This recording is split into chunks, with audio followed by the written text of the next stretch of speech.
Salam sejahtera untuk kita semua. Apa kabar hari ini? Jumpa lagi dengan Ibu Gabriela dalam kegiatan layanan klasikal, bimbingan dan konseling.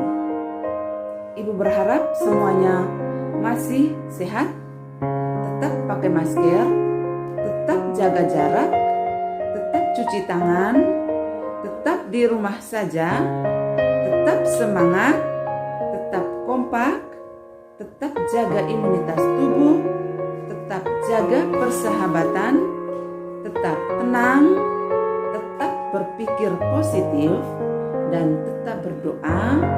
Mohon pertolongan Tuhan di saat yang amat sulit ini dengan COVID-19 yang mematikan umat manusia. Dan kita saling mendoakan satu sama lain, terutama berdoa untuk pemerintah, bangsa, dan negara. Hari ini, Ibu akan memberikan layanan klasikal, bimbingan dan konseling dengan judul Tetap Berprestasi Walau di Masa Pandemi COVID-19 atau COVID-19. Setelah selesai materi ini nanti, diharapkan anak-anak memahami dan mampu: 1. Mengidentifikasi kegiatan belajar yang menjadikan siswa meraih prestasi. Yang kedua, menjelaskan tata cara belajar dalam kondisi serba terbatas. Yang ketiga, mengklasifikasi perilaku belajar yang menghantarkan siswa meraih prestasi. Yang keempat, menganalisis keberhasilan siswa dengan belajar efektif di masa sulit.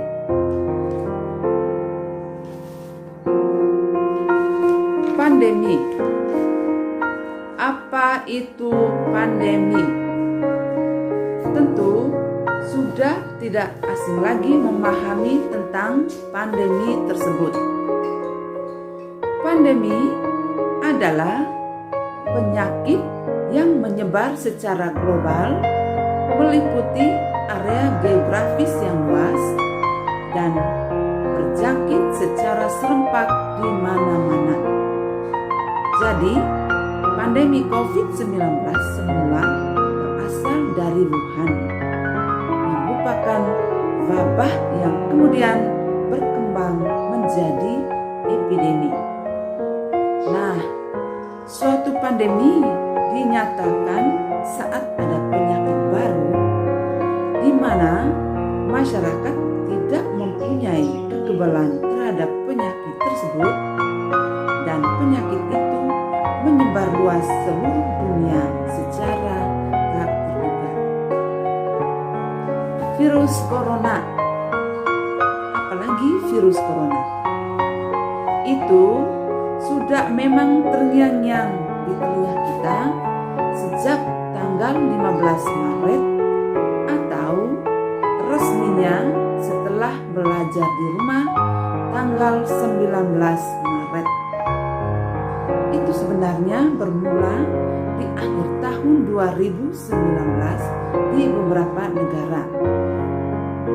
Virus corona adalah penyakit yang disebabkan oleh jenis coronavirus. Ini dilaporkan pertama kali di Wuhan, Tiongkok pada tanggal 31 Desember 2019. Lalu, kita tidak perlu berpikir dan membahas banyak tentang si COVID tersebut. Mari kita berpikir dan berfokus memahami bagaimana meraih prestasi di masa-masa sulit ini. Prestasi. Apa itu prestasi? Prestasi berasal dari bahasa Belanda yang artinya hasil dari usaha. Prestasi belajar adalah keberhasilan usaha yang dicapai seorang siswa untuk memperoleh pengalaman belajar atau mempelajari sesuatu. Pengalaman belajar itu yang dimaksud adalah yang tadinya kita tidak tahu menjadi tahu, yang tadinya kita tidak paham menjadi paham, yang tadinya kita tidak mampu menjadi mampu, yang tadinya kita tidak mengetahui sesuatu, tetapi dengan belajar kita akan bisa menemukan sesuatu melalui kreasi-kreasi yang kita lakukan. Prestasi-prestasi atau kreasi-kreasi ini menjadi sebuah pertanyaan besar dan untuk dijawab dengan tindakan sehari-hari. Pengertian prestasi itu banyak disebutkan oleh para ahli-ahli terkenal. Tetapi yang paling tepat untuk siswa itu bahwa prestasi itu adalah sebenarnya untuk mengandalkan segala kemampuan intelektual, kemampuan emosi, kemampuan spiritual, ketahanan di dalam menghadapi aspek situasi kehidupan. Jadi, ada hal yang sebenarnya yang harus kita hadapi dan kita siapkan dari dalam diri kita sendiri. Di masa pandemi ini, prestasi tetap kita jaga. Kita lanjutkan tentang prestasi. Kita sudah paham apa yang sudah dikatakan oleh prestasi. Macam-macam prestasi. Macam-macam prestasi itu apa saja? Yang pertama, prestasi belajar. Kalau prestasi belajar itu adalah hasil usaha yang dilakukan oleh seorang siswa. Misalnya di sekolah menjadi juara umum setiap tahun. Artinya dia berprestasi. Yang kedua, prestasi kerja. Prestasi kerja itu bagi orang-orang yang sudah bekerja adalah hasil yang diperoleh dari usaha kerja yang telah dilakukan. Yang ketiga, prestasi seni. Kalau prestasi seni itu adalah hasil yang diperoleh dari bisnis seni, misalnya pencapaian penyanyi. Yang keempat, prestasi olahraga. Prestasi olahraga adalah usaha atau kerja di bidang olahraga. Misalnya, seorang atlet mendapat medali emas pada Pekan Olahraga Nasional atau PON. Yang berikut, prestasi lingkungan hidup. Apa yang menjadi prestasi dalam lingkungan hidup? Itu adalah usaha yang dilakukan atau prestasi yang diperoleh untuk menyelamatkan lingkungan. Misalnya lingkungan RT, lingkungan RW, atau lingkungan tempat di mana kita tinggal. Faktor-faktor yang mempengaruhi prestasi belajar. Yang pertama, faktor jasmani. Yang kedua, faktor sosial. Yang ketiga, faktor psikologis. Yang keempat, faktor budaya. Keempat faktor ini sangat mendukung seseorang untuk meraih prestasi. Faktor jasmani itu adalah faktor yang sifatnya bawaan. Misalnya penglihatan, pendengaran, struktur tubuh, dan tubuh itu butuh asupan yang cukup. Faktor sosial adalah dukungan dari lingkungan di mana kita tinggal. Yang berikut, faktor psikologis. Bagaimana kita mencermati keadaan sekarang? Psikologis itu adalah jiwa. Kalau jiwamu tidak tenang, bagaimana kamu bisa mencapai prestasi? Jadi, dalam hal ini kamu harus memiliki sisi psikologis yang memang sungguh-sungguh tenang dan nyaman. Yang berikut, faktor budaya. Faktor budaya menyangkut dengan adat istiadat dan kesenian. Tips menjadi siswa prestasi. Ada banyak tips atau cara untuk seorang siswa dalam meningkatkan prestasi belajar. Kita lihat yang pertama, mampu belajar secara efektif. Yang kedua, aktif dalam belajar. Walaupun dalam situasi pandemi COVID-19 atau COVID-19 ini, kita tetap aktif dalam belajar. Walaupun belajar di rumah saja. Pertanyaannya, sudah berapa persenkah kalian belajar di rumah?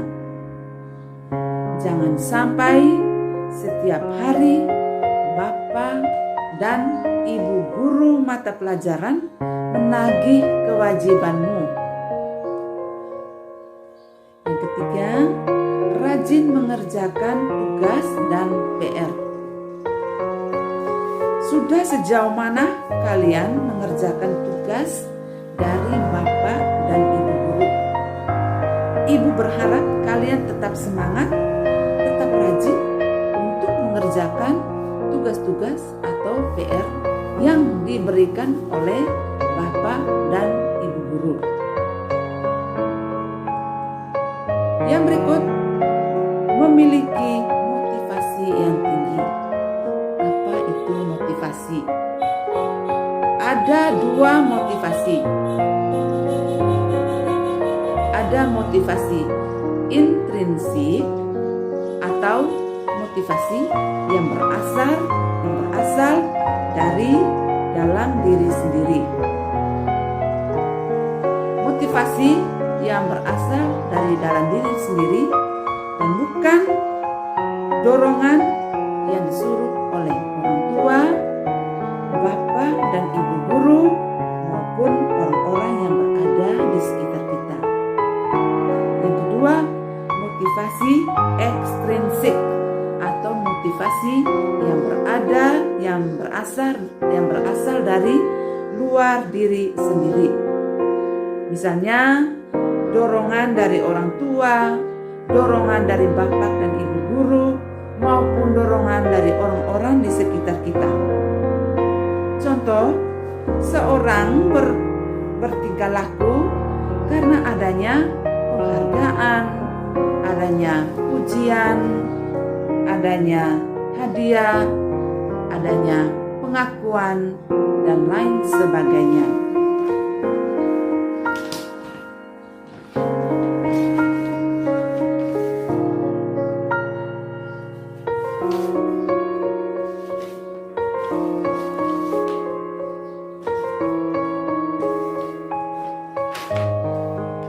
Yang berikut, mampu mengatur waktu dengan baik.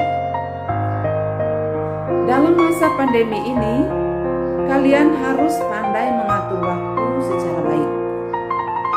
Ada waktu untuk belajar, ada waktu untuk bermain, ada waktu untuk menonton televisi, ada waktu untuk bermain game, ada waktu untuk bermain Facebook. Jangan sia-siakan waktu kalian untuk belajar. Yang berikut, memiliki sikap dan perilaku yang baik. Ada minat, ada kemampuan. Ada minat, ada kemauan. Salah satu asumsi mendasar tentang hubungan antara sikap dan perilaku adalah konsisten. Contoh sederhana. Bagaimana seseorang itu memiliki sikap dan perilaku yang baik. Misalnya berpakaian yang rapi, membiasakan disiplin, selalu berkata jujur, merapihkan tempat tidur setelah bangun tidur, berdoa sebelum dan sesudah melakukan sesuatu, santun terhadap orang tua, santun terhadap bapak dan ibu guru, berlaku adil, suka memberi maaf, bertanggung jawab, dan sebagainya. Kalau yang berkaitan dengan prestasi belajar, sikap dan perilakumu hanya tidur-tidur saja, kamu hanya nongkrong-nongkrong saja, kamu hanya bermalas-malas saja, maka hasil yang kamu capai adalah 0. Di samping itu, ada faktor pendukung lainnya, yaitu taat beribadah. Kita selalu bersyukur dan berterima kasih kepada Tuhan atas segala berkat yang kita telah terima. Anak-anakku sekalian, sudah sejauh mana kalian beribadah di masa pandemi ini? Berapa kali dalam sehari kalian berdoa? Pertanyaan-pertanyaan seperti ini dijawab oleh kalian sendiri. Itulah beberapa tips yang harus kalian mengerti, kalian pahami, dan kalian laksanakan atau dipraktikkan.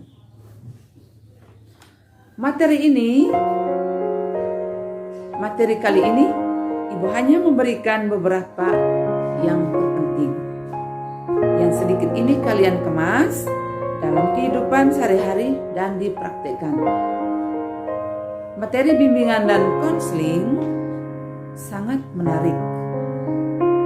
Ini sebenarnya salah satu motivasi kalian untuk menjelajah di beberapa mata pelajaran yang kalian dapatkan dari Bapak dan Ibu guru. Sayang sekali kalau ada siswa yang tidak mengikuti kegiatan seperti ini. Sekian anak-anak materi pada hari ini.